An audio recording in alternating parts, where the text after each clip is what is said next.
Alright guys, today I'll be reviewing Whirlwind at Seabreeze. This coaster, I've ridden probably over 500 times. This is at my home park. I get to ride this pretty much every other day at this point, and I absolutely love it. If you haven't been following my Instagram story like this year, then, go follow it, but yeah, you'll know how much I've absolutely loved this ride this year, and I'll explain why in this review. So to start off, you'll go up to the ride and you'll notice that it's probably not going to have a huge line because everyone goes over to bobsleds next door instead of this. But even if it looks like it has a pretty lengthy line, because I know it's got a few pretty long switchbacks, even if that's all full, it's not going to take a while because these are some of the best ops in the industry, and I'm not just saying that because I work at Seabreeze. No, these guys are genuinely Knoebels level. They would fit right in there. I get that it's only 4 people per train at max, but still, the way these guys have been moving this year, it's incredible, so definitely keep that up. Once it's time to board, you're either going to choose the front or the back. You may or may not be able to choose. It's just first come, first serve, basically. If you're there first, you can choose the front or back. If you're not there first, then, well, you're out of luck. You're going to get whatever you get.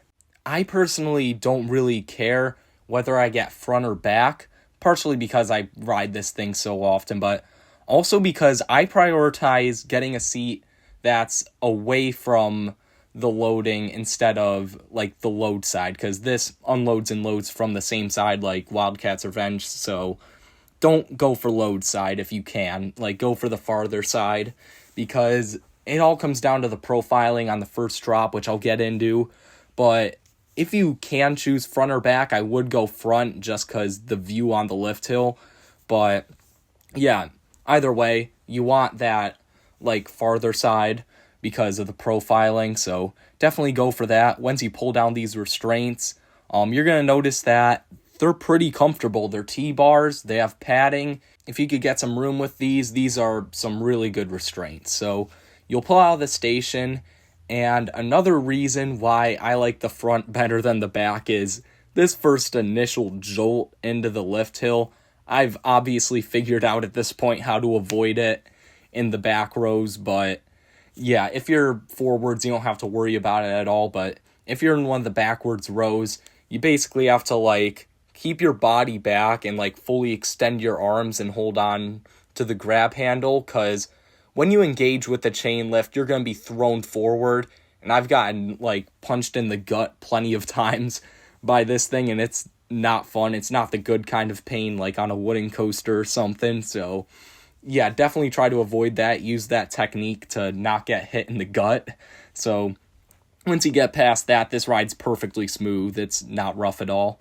So then you're going to start up the lift hill, and you're going to notice when you look either to the right or left, depending on if you're in the front or back, it is one of, if not the best view on any coaster, in my opinion. I honestly take this view over Millennium Forces, Superman the Rides. It's so cool. And the way Lake Erie looks alongside the beach, especially if you get a sunset ride on this or something. I got a marathon on this during sunset, and that was amazing. So definitely look out. You definitely want to take in that view. Then you're going to head down this little pre-drop, not really get anything there. You might get a little laterals on the following turn before the first drop. That's a little weird. And then you're going to straight away for a bit and then hit the first drop. And this is part of the reason why this thing is so insane. The spinning unlocks right away, but the first drop, you're not really going to be spinning throughout it. So it feels more like a drop tower than anything, because you're going to basically get a drop tower type feeling. And on the farther sides, the ones that aren't the load and unload sides, the profiling's just a bit sharper. You're going to get a bit more powerful airtime, so that's why I go on those sides. But it's pretty good on the load and unload sides. So yeah, either way, it's a great drop, great way to set the tone. And then you're going to notice this thing feels like it has a lot more speed than it actually does. The wind in your face is really good here. And then you're going to really start spinning now. You're going to head into this straightaway, and then this next turn determines the ride. You want to make sure you're balanced correctly. You want to make sure, if you can, you have two people one side and one person or no one on the other side. You want to make sure the weight's distributed properly. Like, you have all the heavy people on the one side and the lighter person on the other. Like, you want to make sure you do your math correctly, basically. I can make a whole nother video like explaining spinning coaster techniques if you guys want, but I'm not getting into all that right now. I'm just going to assume that you know what you're doing and you know how to balance a car for this review, because that's the type of ride experience I'm going to be talking about. I'm not going to be talking about what happens when you have 4 people that are 100 pounds each in a car. No, I'm going to be talking about what happens when you actually balance this correctly, because I know how to do that. So yeah, you're gonna absolutely fly around this first turn. No other spinning coaster does this. Like, I haven't seen Steel Dragon, Laugh Track, I haven't seen anything come close to taking a turn this aggressively. You actually go flying. If you're like coming at this straight forward, you're going to get a crazy airtime pop just getting shoved forward on this thing. And it just depends on how you're taking it, but you could either get a crazy lateral jolt or like a crazy jolt like sending you forward. It's amazing. And this is going to either start your spinning or kind of stop it. If it starts your spinning, it's going to be spinning like ridiculously fast, and it's going to be going counterclockwise.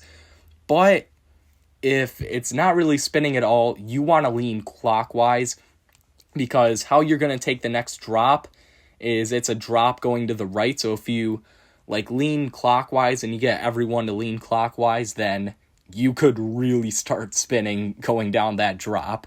But assuming you get a normal ride and you start absolutely flying around counterclockwise, it's still going to be just absolute mayhem, because you're going to hit that drop and you're going to be spinning throughout it. So you could start forwards and do a full rotation by the time you end the drop. So you're going to get some crazy laterals throughout this airtime moment. It's a good ejector pop here too, because the lack of trimming. This is by far the least trimmed Mauer spinner I've ever seen. Okay, I think Windjoss still has a chance of being better, but I don't even know at this point. This thing just runs so aggressively. I love it. You get that ejector pop going down, and you get those laterals combined with it. It's amazing. So this ride has really taught me that Ride of Happiness has a good chance of being the best coaster in the world. That's what marathoning this coaster all season has taught me. But anyways, after that, the valleys in this ride don't really do a whole lot, but that's okay, because you get the positive G's from the insane spinning. You don't need valleys to pile on positive G's. After that, you're going to hit a horseshoe turn. This can either give a good pop of ejector if you're facing outwards, like facing the sky, or if you're facing inwards, it doesn't really do a whole lot. So it's just roll the dice. And then this next pop into the second mid-course. The pop into that gives another great ejector pop combined with laterals, whichever way you're spinning. So that's another great moment. You're going to pop down and go to the right, and there's this one little drop before this S-bend sequence that can give a little something depending on how you're facing. If you're facing like towards Revolution 360, you could get a little airtime pop there. If you're facing the water, you're not going to get anything, but I mean, it's whatever. You hit these S-bends, and if you're spinning a lot, these can be intense. If you're not, then it's kind of just meandering. And then you're going to hit another mid-course, and this will absolutely throw you viciously, either forwards or to the side, because it's a trim. It's not a very hard trim, but it's still hard enough where at this point in the ride, with the speed you have, you're going to trim that little bit and absolutely get thrown forwards or to the side. Some people might find this uncomfortable, but I absolutely love how ridiculously violent it feels. You're going to hit this helix, and this is the least forceful part of the ride in my opinion. You could get some good positives if you're spinning a ton, but if not, it's kind of just a meandery feeling helix. There's not any airtime going into the last mid-course, so Nothing too crazy there, but then it ends with a bang. You start off with another crazy lateral or forwards jolt, depending on how you're facing, going to the right. You hit this actually stangle dive type feeling element. I know I mentioned this in my review for Steel Dragon at Waldemere. This thing's got a way steeper turn than Steel Dragon. It almost feels like a stangle dive. So you want to be facing the ground for this one, because if you're facing the ground, you could get a really cool like pop of airtime here, almost ejector. It sort of feels like what would happen if the Kink and Sky Rush's first drop was made for kids. Obviously this is still a great moment, but like, yeah, you can't really compare it to Sky Rush's first drop without having to emphasize that this would be like for 2-year-olds compared to that. But anyways, you're going to hit one last pop of airtime going into the brakes, and this might be the strongest on the ride. It is great ejector airtime, and especially if you're spinning a ton throughout here, you're going to get those sustained laterals combined with this great ejector, so just an overall fantastic way to end out. It does have that iconic Mauer ending where you're going to get thrown to the right or left, like when you have to straighten out. But that's all part of the fun, in my opinion. That's part of the character of the ride. So you gotta just embrace it. So that's your ride on Whirlwind. Overall, this is just one of my personal favorite coasters of all time. I know, obviously, I have a ton of bias for this thing. There's no way around it, but yeah, it's just so aggressive. If you know how to ride spinning coasters, this is truly one of the most intense coasters you can pretty much find anywhere. So for Whirlwind's final score, I'm going to give it a 909 out of 1,000. I personally have this as my second favorite coaster in New York as of right now.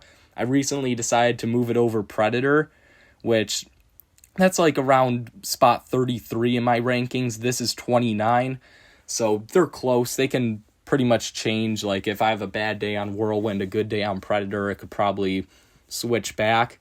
But yeah, there's just something special about how Whirlwind runs, and in particular, it's got me excited for Ride to Happiness, because now after seeing what spinning coasters can really do, I think Ride to Happiness is the only challenger to Airy Force One, which, by the way, finally going to get on that at the end of July.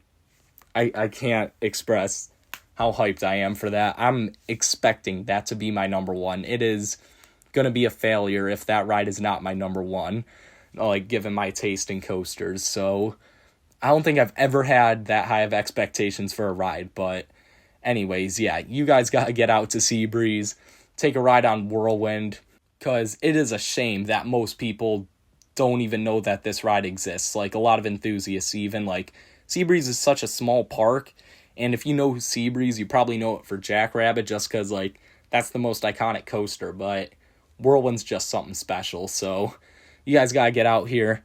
Let me know what you guys think of this ride down in the comments below. Make sure to like and subscribe, and I'll see you guys next time.